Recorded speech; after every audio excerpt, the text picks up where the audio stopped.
ஜோதிட அன்பர்களுக்கு மோசஸின் இனிய புத்தாண்டு நல்வாழ்த்துக்கள்.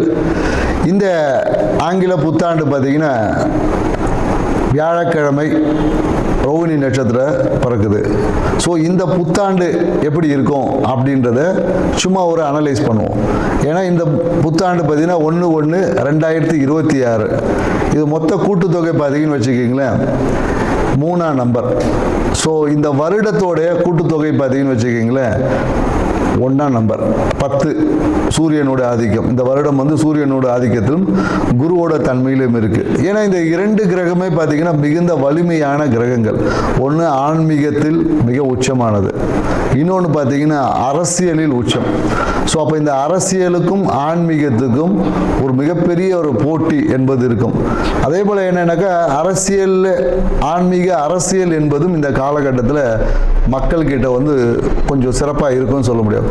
அந்த ஆன்மீகத்தால் நிறைய பிரச்சனைகளும் அரசாங்கத்துக்கு இருக்கும். ஆன்மீகம் சார்ந்த விஷயங்களில் நிறைய குழப்பங்கள், தேவையற்ற பிரச்சனைகளும் இந்த காலகட்டத்தில் இருக்கக்கூடிய ஒரு காலகட்டம். ஏன்னா ரோகிணி நட்சத்திரம் சந்திரனோட நட்சத்திரம் சுயசாரத்தில் இந்த வருடம் பிறப்பதனால விவசாயம் என்பது இந்த காலகட்டத்தில் ரொம்ப சிறப்பாக இருக்கும்னு சொல்ல முடியும். விவசாயம் மிக சிறப்பாக இருக்கும். குறிப்பாக என்னன்னாக்கா குழந்தைகளோட நலனை பேணி காப்பதற்காக இல்லை குழந்தைகளோட வெல்ஃபேருக்காக புதிய சட்டங்கள் எல்லாமே வரும். இந்த காலகட்டத்தில் என்னன்னாக்கா அரசாங்கத்தில் பார்த்தீங்கன்னா அதுவும் என்ன மத்திய மாநில அரசாங்கம் இரண்டும் ஒன்று இணைந்து குழந்தைகளுடைய மேம்பாட்டுக்காக ஏதாவது ஸ்கீம்ஸ், குழந்தைகள் ஏற்கனவே ஜெயலலிதா அம்மா பீரியடில் தொட்டில் குழந்தை திட்டம் மாதிரி இந்த காலகட்டத்தில் குழந்தைகள் எதிர்கால நலன் பாதுகாப்புக்காக சில சட்டங்களை உருவாக்கக்கூடிய வாய்ப்புகள் இருக்கு. ஏன்னா காஸ்மெட்டிக் திங்ஸ்ல ஏதாவது ஒரு பிரச்சனைகளை சந்திச்சு காஸ்மெட்டிக் திங்ஸ்க்கு ஒரு ரெகுலேட்டர் ஆக்ட் ஏதாவது வரும். ஏன்னா நிறைய பார்த்தீங்கன்னா இந்த ரசாயன கலப்பால நிறைய பிரச்சனைகளை உருவாக்கக்கூடியது. அதனால என்னன்னாக்கா நிறைய பேருக்கு இந்த ஹியூமினிட்டி டெஃபிஷியன்சி வரக்கூடிய வாய்ப்பு இருக்கு.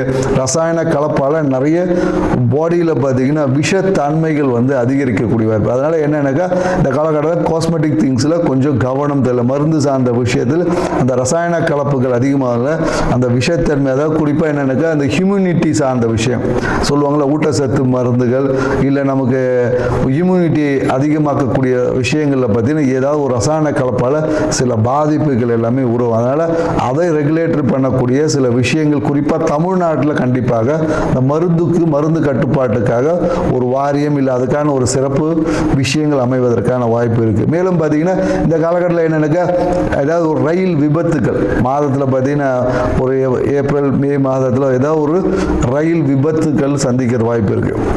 ஸோ ட்ரெயினில் ஏதாவது ஒரு எலக்ட்ரிக்கல் ஃபயர் ஆக்சிடென்ட் இந்த மாதிரி ஏதாவது ஒரு நிகழ்வு வந்து இந்த காலகட்டத்தில் நடக்கும். அதனால் என்னென்னாக்கா ரயில்வே துறை இப்போவே வந்து அதுக்கான ஒரு முன்னெச்சரிக்கை. ஏன்னா அதிவேகமாக, அதுவும் என்னென்னாக்கா அதிவேகமாக பயணிக்கக்கூடிய ரயிலில் தான் அந்த விபத்து என்பது ஏற்படும். ஸோ மேலும் என்னென்னாக்கா நிறைய இந்த காலகட்டத்தில் பிஸ்னஸ் முதலீடுகள் வரும். நிறைய பேர் இன்வெஸ்ட்மெண்ட் பண்ணுவாங்க. புதிய தொழில் முனைவோர் அதிகமாகுவாங்க இந்த காலகட்டத்தில். நிறைய பேர் எனக்கு தொழில் முனைவோர் பட்டியல்னா நிறைய பேர் வேலைக்கு போயிட்டு காட்டிலும் நம்ம ஒரு பிஸ்னஸ் பண்ணலாமான்ற எண்ணங்கள் வந்து இந்த காலகட்டத்தில் அதிகமாக இருக்கும்னு சொல்ல முடியும்.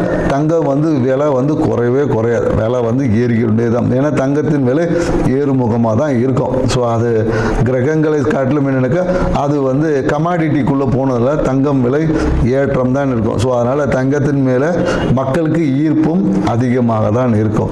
ரியல் எஸ்டேட் துறை வந்து கொஞ்சம் நல்லா இருக்கும்.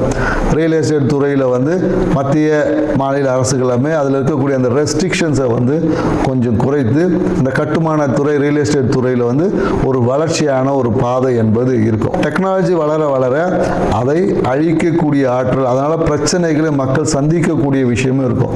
பிரச்சனையும் இருக்குது டெக்னாலஜியில் பார்த்தீங்கன்னா நிறைய. ஏன்னா இப்போவே பார்த்தீங்கன்னா டெக்னாலஜியில் வந்து ஆதார் கார்டை கொடுத்தா ஆட்டையை போட்டுறாங்களே, அது மாதிரி வந்து வளர்ச்சியும் ஒரு சைடு இருக்கும். அதில் இருக்கக்கூடிய பிரச்சனைகளை கையாளுவதில் அரசாங்கம் வந்து ரொம்ப திணறும். ஸோ அதனால் ஏன்னா நிறைய இந்த ஏடிஎம் கார்டு ஹேக்கிங் இந்த மாதிரியான நிறைய இந்த ஃப்ராடு திங்ஸ் வந்து இன்னும் வளர்ச்சி அடையும். அதை கட்டுப்படுத்துவதற்கு அரசாங்கம் நிறைய ரெகுலேட்டரி போட்டாலும் ஆனால் அந்த விஷயங்களை கட்டுப்படுத்த முடியாமல் அரசில் அரசு சார்ந்த துறை வந்து ஏதாவது ஒரு சுணக்கமான விஷயம் கண்டிப்பாக இருக்கும். ஆண் குழந்தைகளின் பிறப்பு விகிதம் கொஞ்சம் அதிகமாக இருக்கும். ஆண் குழந்தைகள் இந்த வருடத்தில் அதிகமாக பிறப்பாங்க. இந்த புத்தாண்டு என்பது மக்களுக்கு வந்து ஒரு வளர்ச்சியை கொடுத்தாலும் பொருளாதார புழக்கத்தை ஏற்படுத்தினாலும் எல்லாமே கடன் வாங்கி போகக்கூடிய விஷயமா தான் இருக்கு. ஸோ அதனால மக்கள் தங்களுடைய கையிருப்புக்கு ஏற்ற மாதிரி கடன் வாங்கி உங்களுடைய வாழ்க்கையை அமைச்சுக்குங்க. இந்த புத்தாண்டு ஒவ்வொரு ராசிக்கும் என்ன மாதிரியான பலன்களை கொடுக்க போகுதுன்றத ஒவ்வொரு ராசியை போகும். வாங்க வீடியோக்குள்ள போகலாம். கடகராசி அன்பர்களுக்கு இந்த ஆங்கில புத்தாண்டு 2026 என்ன மாதிரியான பலன்களை கொடுக்க போகுது அப்படின்னு தாங்க நம்ம பார்க்க போகிறோம். ஸோ இந்த புத்தாண்டு உங்கள் வாழ்க்கையில் நீங்கள் எதிர்பார்த்த மகிழ்ச்சியை கொடுக்கக்கூடிய ஒரு ஆண்டு அப்படின்னு சொல்ல. ஏன்னா ராசி அதிபதியான சந்திர பகவான் எங்கே இருக்கார் பாருங்க, 11ஆம் இடத்துல இருக்காங்க. லாபம் அதிர்ஷ்டத்தை கொடுக்கக்கூடிய இடத்துல இருக்கார். அப்புறம் இந்த புத்தாண்டு எப்படி நடக்குன்னு ஏன் கேள்வியே கேட்க வேணாம். அதிர்ஷ்டம் வந்து அள்ளி கொடுக்கக்கூடிய ஒரு ஆண்டு என்பது இருக்கு. இந்த காலகட்டத்தில் என்னென்ன நிறைய கவர்ச்சிகரமான விஷயங்களை அனுபவிக்க போறீங்க. பிடித்த நிறைய புது ட்ரெஸ்ஸு, புதிய விஷயங்கள். வீட்டில் பார்த்தீங்கன்னா நிறைய இந்த கலை பொருட்கள். நிறைய பேர் பார்த்தீங்கன்னா இந்த காலத்தில் பாத்ரூமில் நல்லா டைல்ஸ் ஒட்டுவாங்க. டைல்ஸ் ஒட்டி ரொம்ப பாத்ரூம் அப்படியே சூப்பராக வச்சுருக்க போகிறீங்க. ஸோ ஏன்னா பார்த்தீங்கன்னா இந்த காலகட்டம் எப்போதும் பார்த்தீங்கன்னா பாத்ரூமை தூய்மையாக வச்சுக்கணுன்னே ஒரு எண்ணம் வரும். அது ஏன் வந்துச்சுன்னு உங்களுக்கு தெரியாது. ஸோ இந்த விஷயங்கள், ஏன்னா கடகராசிக்கு வந்து பாத்ரூமை தூய்மையை வைத்திருந்தாவே பணம் வரும் அப்படின்ற ஒரு விஷயத்தை இந்த புத்தாண்டை உணர்ந்து பாத்ரூமை மட்டும் தூய்மையாக வச்சு பாருங்கள். லாபமும் மன மகிழ்ச்சியும் அபரிவிதமாக பெருகும். ஸோ ஏன்னா இந்த காலகட்டம் என்ன எல்லாமே பார்த்தீங்கன்னு வச்சுக்கிங்களேன், நிறைய கிரகங்கள் உங்களுக்கு 6ஆம் இடத்துல தான் இருக்குது. ஸோ 6ஆம் இடம் என்பது எப்போதும் என்னென்னாக்கா அடுத்த ஒரு உதவியை தேடக்கூடிய இடம். ஸோ அதனால் என்னென்னாக்கா நம்ம பணம் பிரச்சனையா யார்கிட்ட கை மாற்றா எங்கே வாங்குவோம், இல்லை என்றால் நீங்கள் கடன் கொடுக்கக்கூடிய ஒரு நிலைக்கு வரணும். ஸோ இந்த நிலை மாறணும்னா என்ன பண்ணணும்? ஏன்னா பொருளாதாரம் சார்ந்த விஷயத்தில் பார்த்தீங்கன்னா ரொம்ப சிறப்பாக. ஏன்னா இந்த கால கடகராசிக்காரங்க எப்போதும் எனக்கு ஏதாவது ஒரு பிரச்சனையை பற்றி பேசிக்கிட்டே இருப்பாங்க. எப்போ அது பிரச்சனை இது பிரச்சனை. குறிப்பாக அரசியல் இருக்கிறவங்களாம் பார்த்தீங்கன்னு வச்சுக்கோங்க, ஏதாவது ஒரு தடை வந்துட்டு இருக்கும். போஸ்டிங் போட்டு உட்காந்துருப்பான், லெட்டர் அடித்து வச்சுருப்பாங்க, கொடுக்கறதுக்கு ஆள் இருக்காது இவங்களுக்கு. ஸோ அப்போ என்ன பண்ணோம், அந்த பெறக்கூடிய விஷயங்கள் ஒரு இழுபறி நிலை இருக்கும். அதே போல் என்னக்கா வேலை சார்ந்த விஷயத்தில் பார்த்தீங்கன்னா திடீர் ஒரு ப்ரொமோஷன் போடுவாங்க. ப்ரொமோஷன் போட்டால் அந்த ப்ரொமோஷன் போட்ட கையெழுத்து போடுற ஆஃபீஸர் வந்து இல்லைங்க அவர் ஒரு மாதம் லீவில் போயிட்டாருன்னு. ஸோ அப்போ எல்லாமே கிடைக்கும், கொஞ்சம் பொறுமையாக இருந்தால் கிடைக்கும். ஆனால் இந்த வருஷத்தில் அதெல்லாம் கிடைச்சிரும். சரிங்களா? ஆரம்பத்தில் கொஞ்சம் இழுபறிகள் இருந்தாலும் வருட பாதிக்கு அப்புறமா பார்த்தீங்களா சூப்பராக இருக்க போகுது. ஏன்னா எதிர்பார்த்த விஷயங்கள் எல்லாமே சிறப்பான பலன்களாக இருக்க போகுது. ஏன்னா இந்த காலகட்டத்தில் இந்த அண்ணன்ற உறவு மூலமாக மறைமுக இன்கம் இருக்கும். யாராவது அண்ணன் அக்கா இருந்தாங்கன்னு வச்சுங்களேன், அவங்க மூலயமா பார்த்தீங்கன்னா திடீர் அதிர்ஷ்ட வாய்ப்பு வந்துடும். சில பேருக்கு என்னன்னாக்கா கடன் வாங்கக்கூடிய ஒரு சூழலும் ஏற்பட்டும். அண்ணன் அக்கா மூலயமா என்னன்னாக்கா கடன் வாங்கி அக்கா கொடுப்பாங்க, அதுவும் ஒரு பிரச்சனையாக வரும். கடன் வாங்கி கொடுக்கலன்னா அவங்க மூலயமா மறைமுக வருமானம் இருக்குது. அண்ணனோட சேர்ந்து சில பேர் தொழில் செஞ்சுருப்பாங்க. அந்த தொழில் மூலயமாக லாபத்தை பெறக்கூடிய ஒரு ஆண்டு தான் இந்த ஆண்டு. ஏதாவது ஒரு காரணத்துக்காக தடைப்பட்ட விஷயங்கள் எல்லாமே சூப்பராக இருக்கும். அதே மாதிரி என்னன்னாக்கா பிரச்சனைக்குரிய இடத்த எடுங்க. ரியல் எஸ்டேட் செய்கிறீங்களா, எங்கேயாவது பஞ்சாயத்து இருக்கக்கூடிய இடத்த எடுங்க, அது முடியும். சூப்பராக டபுள் இன்கம் அப்படின்ற மாதிரி இருக்கும்.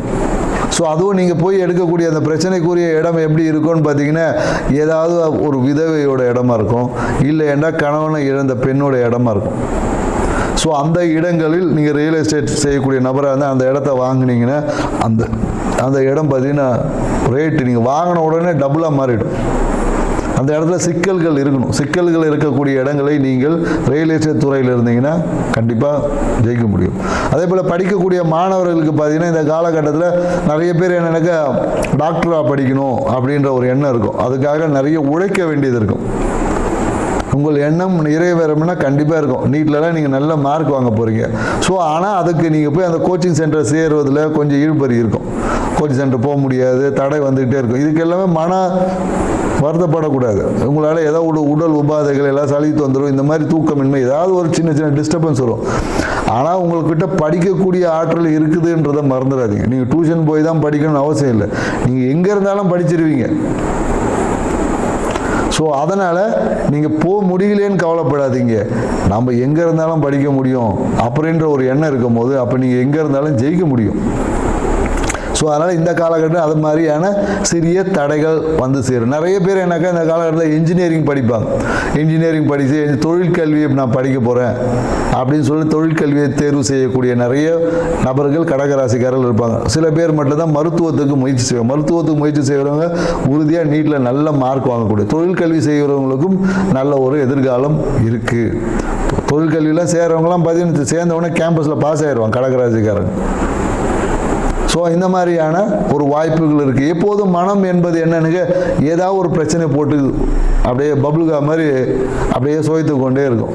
நான் என்ன சொல்கிறேன்னா, எதுக்கு அதை போய் சுவைச்சிட்டு இருக்கணும்? பிரச்சனையை பபுள்காம் முன்னே துப்புற மாதிரி துப்பிட்டு அடுத்த வேலையை பார்க்க போயிடணும். ஏன்னா அதை போட்டு மனசை போட்டு குழப்ப அப்போ தான் மனம் பாரம் ஏற்படும், ஒரு மன நோய் கூட வர வாய்ப்பு இருக்குது. ஸோ இந்த காலகட்டத்தில் என்னென்னாக்கா, மனதை இலகுவாக வச்சுக்க ட்ரை பண்ணுங்கள். ஸோ மனதை இலகுவாக வச்சுக்கிறது என்ன பண்ணலாம் அப்படின்ற ஒரு ட்ரிக்கை உங்களுக்கு சொல்கிறேன். சுடு தண்ணியில் குளிங்க. கடகராசிக்காரங்களுக்கு தான் இது பொருந்தும். கடகராசிக்காரங்களுக்கு யாரெல்லாம் சுடு தண்ணியில் நீங்கள் குளிக்கிறீங்களோ மனம் வந்து ரொம்ப இலகுவாக இருக்கும். ட்ரை பண்ணி பாருங்கள். இந்த வருடத்துலேருந்து நீங்கள் சுடு தண்ணியில் குளித்து பழகி பாருங்கள். நீங்கள் மனதில் எடுத்த எல்லா விஷயங்களும் சக்ஸஸ் பண்ணக்கூடிய ஆற்றல் உங்களுக்கு வந்துடும். ஸோ அந்த மனதில் ஏற்படக்கூடிய அந்த மனம் எப்படி பொருளாதார சார்ந்த விஷயத்தில் ஈடுபடுத்திட்டே இருக்குது, அதனாலேயே ஒரு நோயோட தாக்கம் வந்துடும். அதனால் உடம்புல சுறுசுறுப்பு இருக்குது, ஒரு மாதிரி சோம்பலாக இருக்கும், அப்படியே மந்தமாக இருக்கும். ஸோ இந்த மாதிரியான உணர்வு எல்லாமே ஏற்படும். அதனால் என்னன்னாக்கா, நிறைய பேருக்கு சுறுசுறுப்பு இல்லாதனால வயதானவங்களுக்கு பார்த்தீங்கன்னா இந்த காலில் வீங்கிறது, இந்த மாதிரியான உடல் உபாதைகள் ஏற்படும். காலில் எடிமான்னு சொல்லுவாங்க இல்லையா, சுகர் அதிகமாக இருக்கிறவங்க பார்த்தீங்கன்னா கால் வீக்கம், இந்த மாதிரியான பிரச்சனைகளும் ஏற்படும். ஏன்னா உடம்புல அதிகமான கழிவுகள் வெளியேறாததுனால உடம்புல வந்து டாக்ஸினிட்டி அதிகமாகும். டாக்ஸினிட்டி அதிகமாக ஒன்றுக்கு மேற்பட்ட சிறு சிறு உபாதைகள்லாம் வர வாய்ப்பு இருக்கு. ஸோ அப்போ நீங்கள் என்ன பண்ணணும்னா, அந்த கழிவுகளை நீக்கக்கூடிய சிகிச்சை, ஏதாவது ஒரு சித்த மருத்துவரை பார்த்து கழிவு நீக்க சிகிச்சை எப்போதும் செஞ்சு, கடகராசிக்காரங்க உடல் கழிவுகளை எப்போதும் நீக்கிக்கிட்டே இருக்கணும். நீக்கிக்கிட்டே இருந்தாங்கன்னு வச்சுங்க, எப்போதும் இளமையாக இருக்க முடியும். உடல் கழிவு தங்குச்சுன்னா உங்கள் வயோதிகம் வந்துடும். ஸோ இந்த மாதிரியான விஷயங்களை எல்லாமே எப்பொழுதும் உங்கள் கருத்தில் வச்சுக்கணும். ஏன்னா உங்களுடைய அதிகமான ஒரு அந்த என்ன சொல்லுது, அதிகமான அந்த கலை உணர்வு, அந்த கலை விஷயங்களில் ஈடுபடுவதனால நிறைய பேருக்கு பார்த்திங்கன்னா இந்த உடம்புல அந்த ஃப்ளூயிட் டெஃபிஷியன்சிலாம் வரும். ஸோ உடம்புல அந்த ஸ்கின் சுருக்கம், இந்த மாதிரியான விஷயங்கள் இருக்கும். மேலும் என்னென்னாக்கா, உங்களுக்கு 2ல் பார்த்தீங்கன்னா கேது பகவான் இருக்கார். ஸோ கேது பகவான் என்ன பண்ணார், ஆன்மீக கிரகம், ஞானத்தை கொடுப்ப, பேச்சில் ஒரு ஞானமாக பேசுவாங்க. கடகராசிக்காரங்க இந்த காலம் பேசும்போது என்ன ஞானமாக பேசுகிறான் பாருப்பா அப்படின்வாங்க. ஸோ அப்போ என்னென்னாக்கா, பேச்சில் அதிகமாக ஞானமாக பேசினாலும் பிரயோஜனம் இல்லை. ஸோ அந்த ஞானத்தின் வகையாக ஏதாவது பணம் வருமானு பார்க்கணும். பேச வேண்டிய இடம் எங்கன்னு பேசணும். பேச வேண்டிய இடத்துல பேசினா தான் நமக்கு பிரயோஜனப்படும். ஸோ அதனால் எங்கே பேசணும், எப்படி பேசணும் என்ற உணர்ந்து பேசி பழகி பாருங்கள். இந்த வருடம் உங்கள் வாழ்க்கையில் அற்புதங்களை நிகழ்த்தக்கூட வருடமாக இருக்குது. அதை சரியான விதத்தில் பயன்படுத்தி பாருங்கள். நன்றி, வணக்கம்.